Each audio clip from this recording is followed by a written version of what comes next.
Today's lecture is going to examine climate change through the lens of Alaska. Before we begin, I'm just going to give you a little overview of what we're going to be discussing for the day. For the past 3 weeks, you've been reading about the concept of climate change and its effects on natural and human environmental systems. Today, we're going to continue this discussion by focusing on the state of Alaska.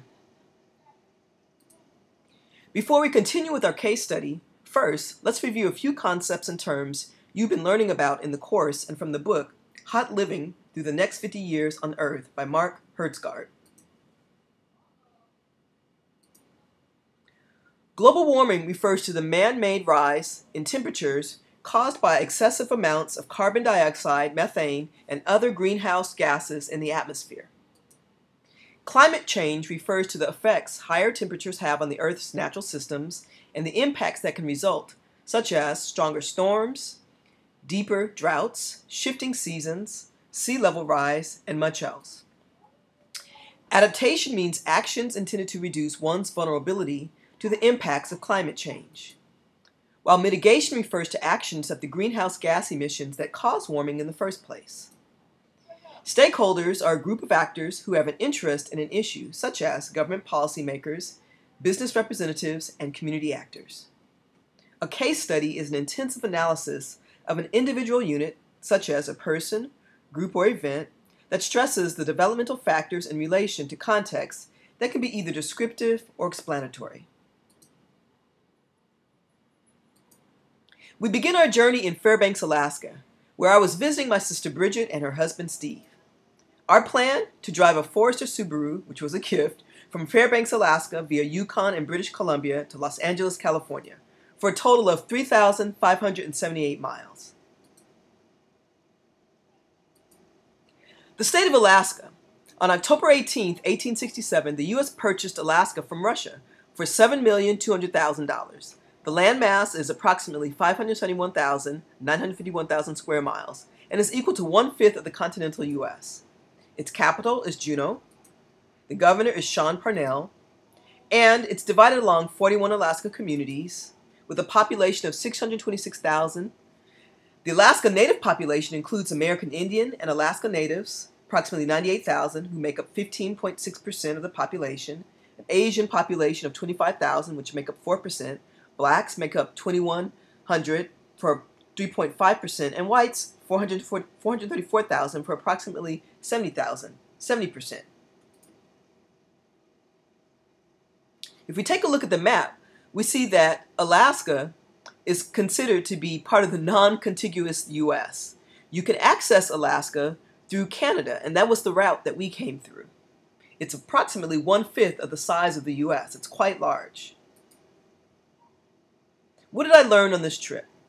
Over the past 50 years, Alaska has warmed at more than twice the rate of the rest of the United States. Its annual average temperature has increased 3.4 degrees Fahrenheit, while winters have warmed by 6.3 degrees Fahrenheit. Longer summers and higher temperatures are causing drier conditions, even in the absence of strong trends in precipitation. Insect outbreaks and wildfires are increasing with warming. Lakes are declining in area.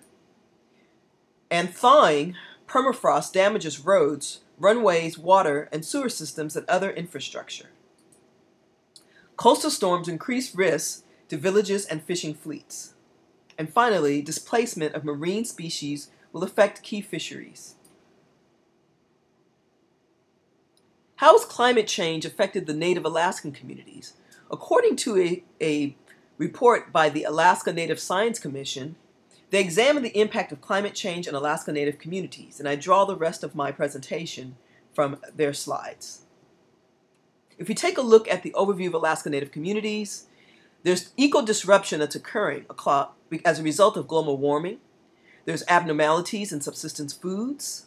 Subsistence foods are foods that are grown by the local communities, impact on the human health, impact of commercial and sports fishing, an impact on local sources of contaminants, outside sources of contaminants, and changes in the ecosystem, and damage to the perpetuation of culture.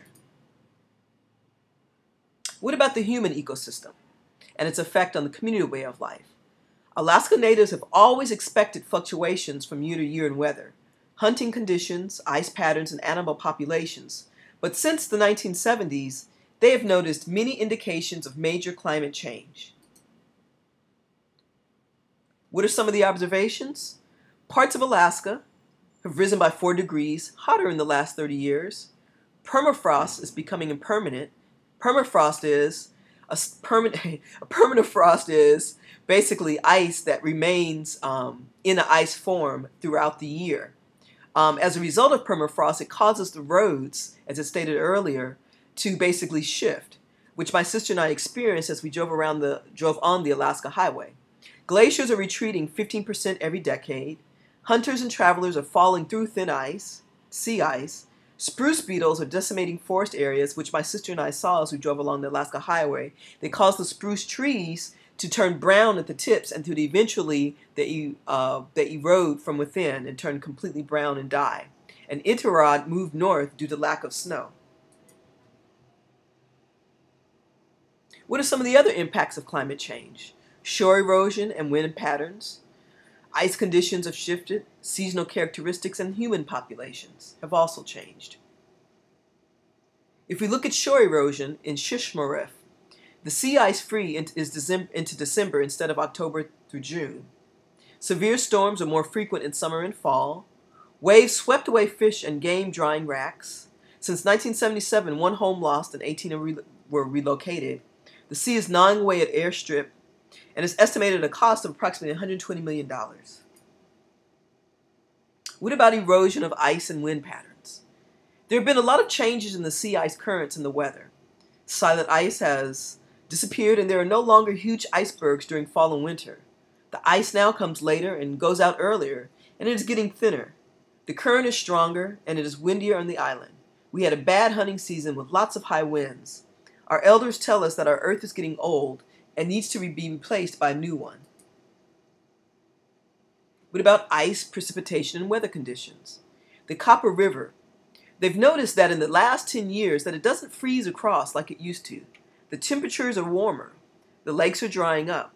And over the last 2 years, the water has been low in June, affecting the fish run. Sockeyes, a fish, are much smaller, and so are hatchery fish. What about the ice and temperatures? This year, our ice didn't last long because it was so thin. It made it dangerous to go out. There was open water between Wells and Breivik at Lost River. The ice at Wells, when it forms, it goes out a quarter mile and forms a pressure ridge. The ice was very thin and rotted very early between the pressure ridge and the village. And finally, the temperatures. The temperatures, it used to get warm, but now it gets hot. There are droughts in some places. There are trees where there never used to be trees. The tree line is moving out where it didn't used to be. If contaminants are in the snow, then they are everywhere. They will contaminate fish. We're not going to walk around with a gas mask on. We're going to have to figure out how to live. Seasonal characteristics in the weather. Last spring, they got only 6 walrus because of the weather and ice moving out too quick. A long time ago, it used to be real nice for weeks and even sometimes for months. Now we only have a day or two of good weather, and this impacts our hunting. The hunters talk about the ice getting a lot thinner. It is going out too quick. The seasons are getting very fast, and all are mixed up. The last few years, my grandmother was living, she said that there was not enough time to put things away like there used to be. When we are done with the willow leaves, then comes the sour ducks. These seasons are in too much of a hurry now. What about the effects on the food resources? Water temperatures affect phytoplankton and zooplankton growth, indirectly affecting fish and marine mammals which feed on these. Fish and marine mammals may change their distribution. Changes in sea ice covers a major cause. Water temperatures may affect fish production, and human harvest of species and environmental changes. And what's causing these changes? We don't know, but we have some ideas about changes in climate. Changes in solar activity, 7 to 17-year shifts with an average of 11 years plus a 22-year cycle. Changes in the position of the moon, 18.6-year tidal cycle, and variations in the Aleutian low. Atmospheric pressure regime shifts 20 to 28 years.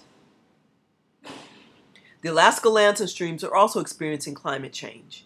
Increased insect infestations in forest, increased risk of catastrophic wildfires in settled areas and in coastal forest, coastal stream changes and affecting fish, thaw of large areas of permafrost, more forested areas over long term.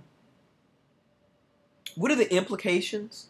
Climate change is already profoundly affecting the lives and culture of people who depend on traditional ways of acquiring and storing their food. The observations of Alaska Native people today not only mirror scientists' predictions, but provide firsthand evidence that the effects are being felt now. What are some of the responses by the stakeholders? For example, from the government. The Climate Change Subcommittee Cabinet was created in 2007 under Administrative Order 238 to advise the Office of the Governor on the preparation and implementation of an Alaska climate change strategy. The Governor's Report on the Climate Change Subcabinet was created in July 2008, and the United States Global Change Research Program Alaska Assessment Report assesses all the ways in which climate change is impacting the state of Alaska. And what about the community response? The Tribes and Climate Change website provides information and resources tailored to helping Native people gain a better understanding of climate change and its impacts on their communities.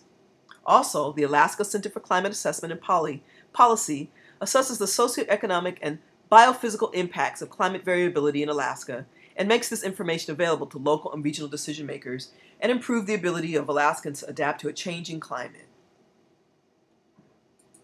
A list of resources are provided.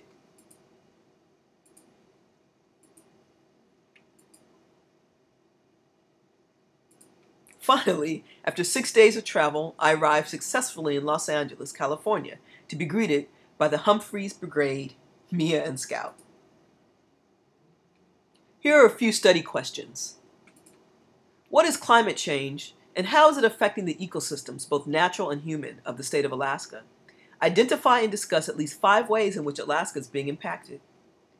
How are government officials and communities responding to the effects of climate change? Identify at least 3 ways in which the government and local communities are responding to climate change. What adaptation strategies are being used? What would you propose and why? What mitigation strategies are being used? What would you propose and why?